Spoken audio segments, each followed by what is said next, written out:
Hello class, this is Minister L.A. My speech is going to be a letter from the Birmingham Jail, excerpts of Dr. Martin Luther King. And this comes from the University of Pennsylvania African Studies Center. He starts out saying, though I was initially disappointed at being categorized as an extremist, as I continued to think about the matter, I gradually gained a measure of satisfaction from the label. He says, was not Jesus an extremist for love? Love your enemies, bless those who curse you, do good to them that hate you, and pray for them which despitefully use and persecute you. Was not Amos an extremist for justice? He said, let justice roll down like waters and righteousness, like an ever-flowing stream. Was not Paul an extremist for the Christian gospel? He says, I bear in my body the marks of the Lord Jesus. He goes on to say, was not Martin Luther an extremist? Here I stand. I cannot do otherwise, so help me God. Then there's John Bunyan.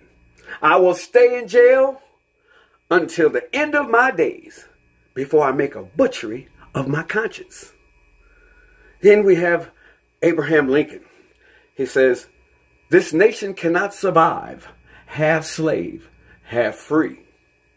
And Thomas and Jefferson, he said, we hold these truths to be self-evident that all men are created equal.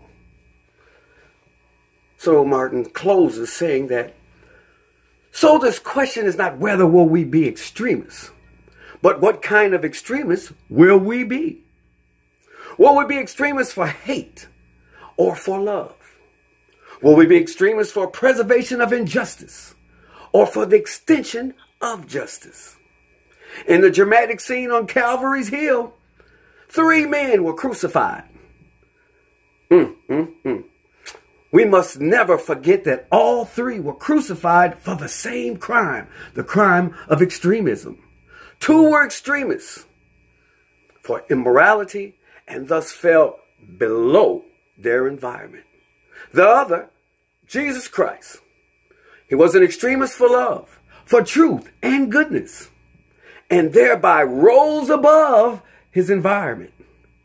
Perhaps the South, the nation, and the world are in need of creating extremists.